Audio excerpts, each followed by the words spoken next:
आदेश लाया सरकार ने, और ये एक जुर्म बन गया कि अगर डॉक्टर्स के साथ या हेल्थ केयर वर्कर के साथ कोई वायलेंस होगा तो वो नॉन वेरिएबल पनिशमेंट हुआ, तो वो डे टू डे में भी कन्वर्ट होना चाहिए। अगर किसी देश के अंदर ऐसा इंडिया के अलावा कहीं नहीं होता है कि मेडिकल प्रोफेशनल्स पे, हेल्थ केयर वर्कर पर वायलेंस होता है, तो अगर इस वायलेंस को नहीं रोका जाएगा तो डॉक्टर किस तरह से फ्री माइंड होके मरीज का इलाज कर पाएगा। अगर डॉक्टर डरा रहेगा तो कोई डॉक्टर क्रिटिकल मरीज को लेगा ही नहीं, उसे लगेगा भगवान ना करेगा कुछ उल्टा सीधा हो गया तो वायलेंस हो जाएगा, तो इससे अल्टीमेटली सोसाइटी का नुकसान होगा। तो और किसी भी देश के अंदर ऐसा नहीं होता है कि डॉक्टर के ऊपर वायलेंस हो। तो इन्हीं चीजों के साथ एक बार फिर यही मैं दोहराते हुए कि IMA is for the nation, for the people of the country and want to work continuously as it is working with the government. Thank you. शरद जी, आप कह रहे हैं कि हम इतना आपका पुराना ऑर्गेनाइजेशन है, IMA is a very old organization. आप अब सरकार से कह रहे हैं कि कोई भी पॉलिसी बने तो हमें शामिल किया जाए, तो इतनी जो पॉलिसी बनी है आपको शामिल नहीं किया गया किसी पॉलिसी? नहीं, मैं ये नहीं कह रहा हूँ, अब मैं कह रहा हूँ शामिल किया जाए। मैं कह रहा हूँ IMA शुरू से ही मेन मेडिकल प्रोफेशंस की एसोसिएशन रही है। मैंने ये नहीं कहा कि हमें अब तक पॉलिसी में शामिल नहीं करते, मैंने कहा कम्युनिकेशन और बेहतर होना चाहिए। कम्युनिकेशन और जैसे कि मैं बताता हूँ, जैसे कि हमने कहा ये इंटीग्रेटिव मेडिसिन की बात आई, तो इंटीग्रेटिव मेडिसिन में IMA का व्यू पॉइंट नहीं लिया गया है। उसके सापेक्ष मैंने कहा है कि अगर हम मोर कम्युनिकेशन रखेंगे पॉलिसी बनाने में तो उसका इफेक्टिविटी ज्यादा होगी, ये मेरा कहना है। सर, इतना कोविड हुआ, 3 साल 2 साल से चल रही है, आज तक न तो गवर्नमेंट न IMA ने कहा कि ये बीमारी क्या थी और इसका एक्चुअल इलाज क्या था। इलाज के नाम पर कोविड के टाइम पे लाखों रुपया लोगों से लिया गया, न तो आपने कोई इंक्वायरी सेटअप करी, न सरकार ने कोई इंक्वायरी सेटअप करी कि लोगों से इतना पैसा, जब दवाई ही नहीं है उसकी। अभी 2 महीने पहले एक मंत्री महोदय कहते कि पैरासिटामोल और 1-2 दवाई काफी है, तो इतना पैसा लोगों से लाखों में लिया गया, न तो आपने कोई इंक्वायरी कराई किसी हॉस्पिटल की। कई सारी ऐसी कंप्लेंट्स आई थी, आपने भी देखी, पूरे मीडिया ने भी देखी, तो क्यों नहीं IMA ने इनिशिएट लेके कुछ हॉस्पिटल के खिलाफ कोई एक्शन लिया हो, किसी डॉक्टर के खिलाफ एक्शन लिया हो? लोग मर रहे थे, उनको ऑक्सीजन नहीं मिल रही थी, किसकी प्रॉब्लम थी, आपकी थी या सरकार की थी, तो क्यों नहीं IMA ने स्टेप्स लिए? सर, मैं देखिए, कमियां तो हम किसी भी चीज में कितनी भी निकाल सकते हैं और हमेशा निकाल सकते हैं, ये बड़ा आसान काम है, पर ये एटीट्यूड है कि गिलास भरा हुआ है, गिलास खाली है। मैं आपके पॉइंट को ये नहीं कह रहा कि आप गलत कह रहे हैं या आप बिल्कुल आउट ऑफ द बॉक्स कह रहे हैं। सी, आप ये देखिए, हमने 2000 डॉक्टर्स की जान गंवाई अपनी, है ना। हम तो नहीं कह रहे कि यार हम 2000 डॉक्टर्स को किसी ने पूछा नहीं, क्योंकि कभी कभी कुछ सिचुएशंस ऐसी होती हैं सर, उसके अंदर आप ये डिसाइड नहीं कर सकते कौन गलत है कौन सही है। एक ऐसी बीमारी जिसको पूरे वर्ल्ड में कोई नहीं जानता उसका इलाज के बारे में, जिसमें day to day daily changes हो रहे हैं इलाज के बारे में, है ना। पूरे वर्ल्ड उस बीमारी को नहीं समझ पाया। जिस बीमारी से पूरे वर्ल्ड में सबसे ज्यादा डेथ हुई और सबसे कम डेथ हमारे यहाँ हुई हिंदुस्तान में, तो ये कहना कि हम लोगों ने कुछ नहीं करा, ये थोड़ा सा हमारे साथ ज्यादती होगी। हाँ, जब कोई आदमी काम करता है, गलतियां उसी से होगी जो काम करता है, चाहे वो सरकार हो चाहे कोई ऑर्गेनाइजेशन हो, पर हमने 2000 साथी खोए हैं। आप यकीन नहीं मानेंगे, 35 साल के डॉक्टर खोए हैं हमने, तो मेरे ख्याल से उसमें ये नहीं कहना उचित नहीं है।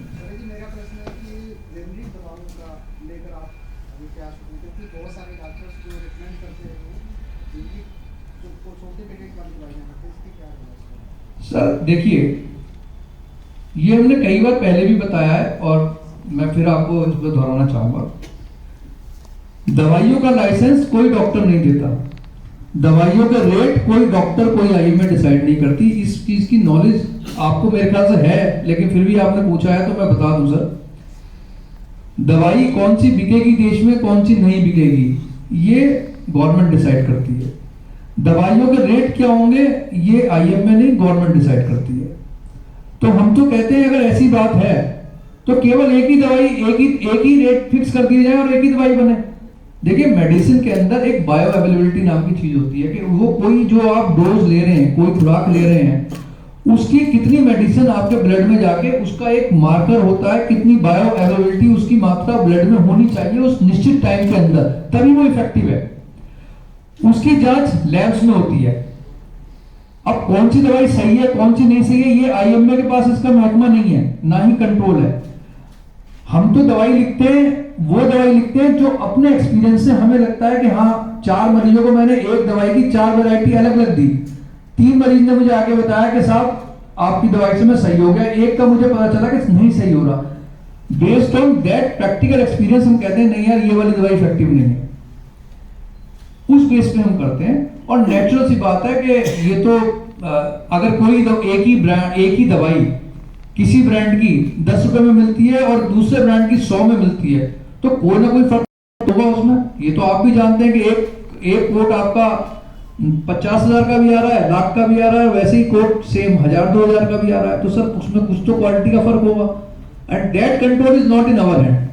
वी आर ओपन, आप करा दीजिए।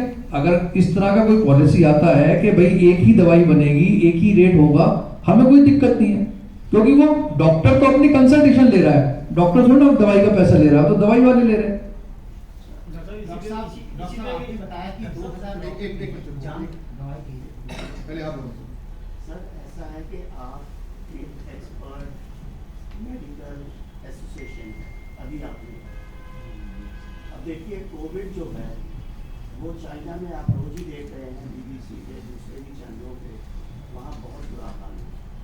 यूरोप में भी बहुत बुरा हाल है, लोग इसके लिए भी ग्रस्त हैं।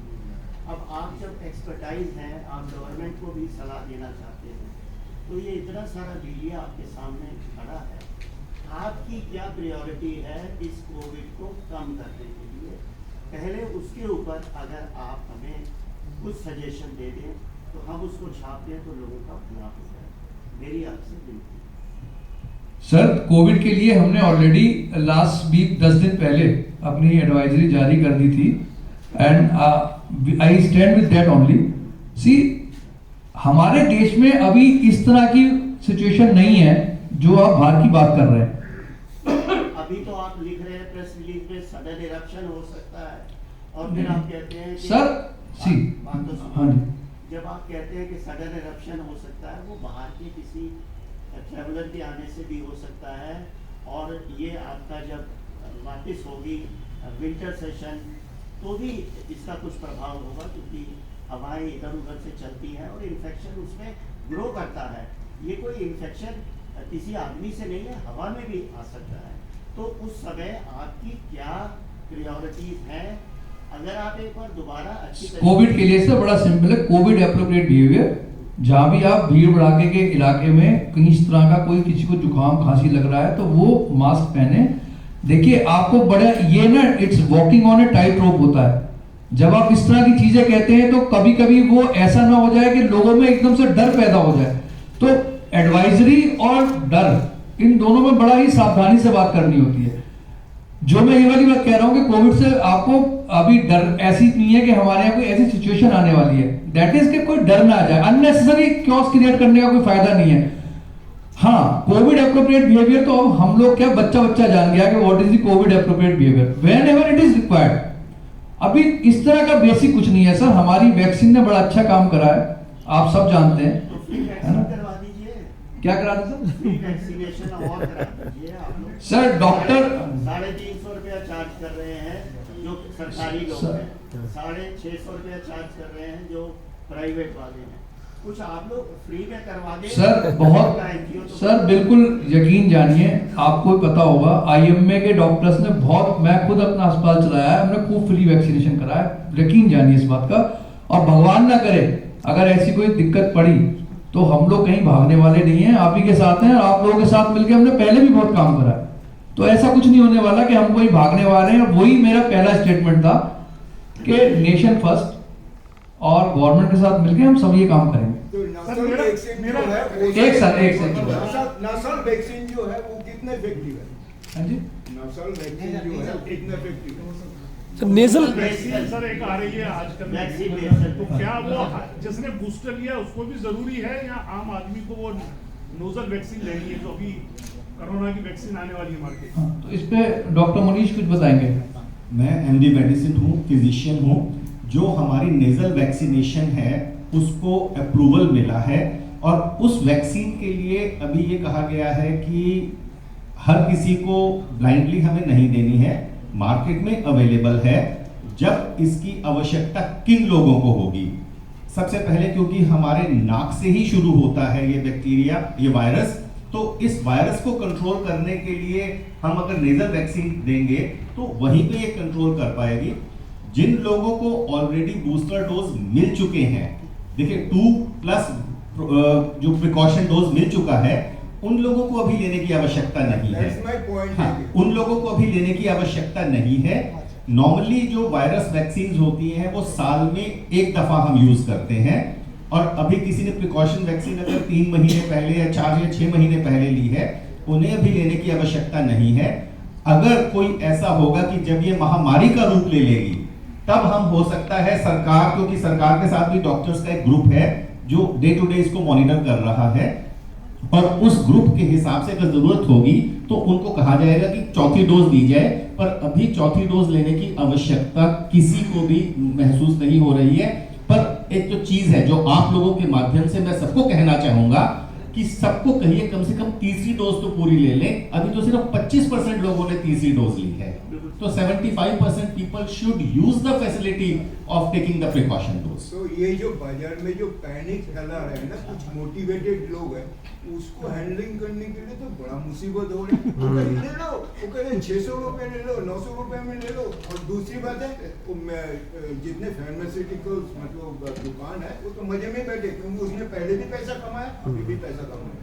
सर देखिए, ये चीजें तो देश चल रहा है हमारा, और ये चलती रहेंगी। इसमें हम लोग और आप लोग मिलके जितना एफर्ट हो सकता है उसको करेंगे। जो आज की प्रेस कॉन्फ्रेंस है, आज की प्रेस कॉन्फ्रेंस में जो मेरा उद्देश्य था वो एक ये मैसेज था कि we are working with the government, we will continue this more efficiently, and जो भी मुद्दे आएंगे समय समय पर उसमें हम लोग आगे बढ़कर प्रोएक्टिवली काम करेंगे और अपने जो भी हमारे विचार होंगे वो रखेंगे।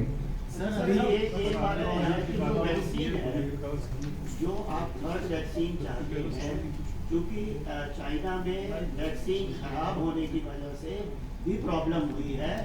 अगर वैक्सीन आप सजेस्ट कर दें कि तीसरी वाली ये ले लो, तो ये सारे लोग उसको आपको आगे जो है। सर ये देखिए, ICMR की बड़ी क्लियर कट गाइडलाइन है, कौन सी वैक्सीन लेनी है कौन सी नहीं लेनी है ना।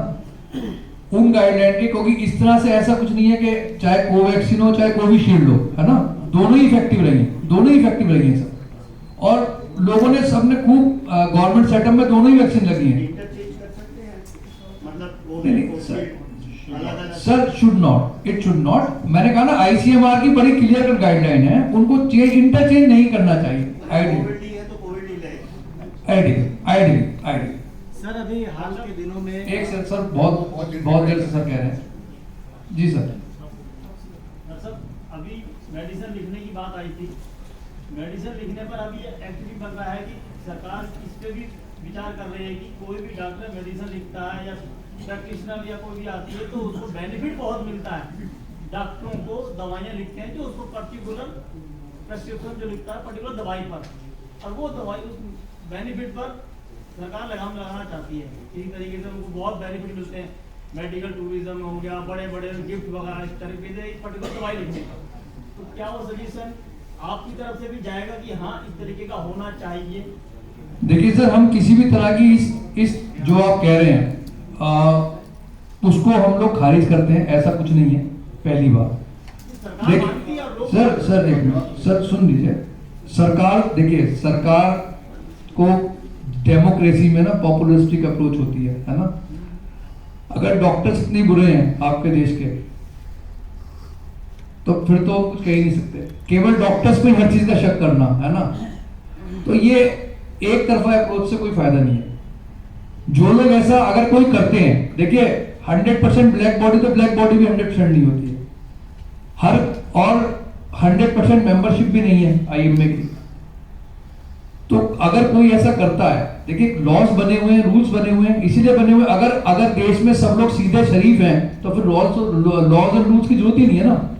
अगर कोई गलत काम करता है तो हर एक का प्रोविजन है पेनल्टी का, उसको पकड़िए और उसको पनिश कीजिए। गलत काम को तो IMA is not supporting anyone who is doing wrong practice. तो ये तो मांगो ना परसेंटेज ऑफ बेनिफिट कितना है दवाइयों के ऊपर, 100% से 500% तक दवाइयों में सर मैंने पहले ही आपको कहा कि रेट हम नहीं डिसाइड कर रहे हैं। रेट, अरे अगर आपको पता है सर, अगर आपको पता है कि उसमें 100% 200 प्रॉफिट है, उसकी एमआरपी कम कराइए ना। एमआरपी थोड़ा ना डॉक्टर डिसाइड कर रहा है, आईएमए डिसाइड नहीं कर रही ना एमआरपी। तो एमआरपी देखिए, दवाई आप बना रहे हैं, दवाई अप्रूव आप कर रहे हैं, उसके रेट आप अप्रूव कर रहे हैं और ब्लेम हमारे ऊपर कर रहे हैं, तो ये तो ये जायज बात नहीं है। डॉक्टर साहब, ये एमआरपी का इशू नहीं है। जो आपने जो क्वेश्चन किया है कि कुछ डॉक्टर्स जो है कुछ ऐसी दवाइयां हैं जो प्रिस्क्राइब करते हैं जिसके बदले में उनको Incentive. उसका बेनिफिट। सर, अगर ऐसा कहीं डोलो जो है डोलो 650 जिसको जो है ना पैरासिटामोल की जगह पर में रिप्लेस करने के लिए बहुत से डॉक्टरों को 1000 करोड़ रुपए की सर देखिए, अभी वो चल रहा है उस पे उनका, let the decision come and then see क्या हुआ है। ऐसे किसी को आउटराइटली किसी एक कम्युनिटी को बदनाम करना इज नॉट गुड, ठीक है। जो अगर किसी को कोई इस तरह का बेनिफिट कोई लेता है तो उसके प्रोविजन है, आप उसको पेनलाइज कीजिए, पकड़ के पेनलाइज कीजिए। IMA is not opposing that, IMA will support that action. हम लोग सही डॉक्टर के सही काम के साथ हैं। अगर कोई गलत काम करता है तो हम उसके साथ नहीं हैं। इतना कहने का मतलब ये है कुछ परसेंटेज तो ठीक है, लेकिन ऐसा ना हो कि मान लीजिए आपको 5% 10% कमीशन मिलती है, उसकी जगह करोड़ों रुपया मिले। कोई commission as per IMA knowledge कोई कमीशन नहीं होता है इस तरह का। कोई हम लोग किसी काम को सपोर्ट नहीं करते हैं। We are not into that. Sir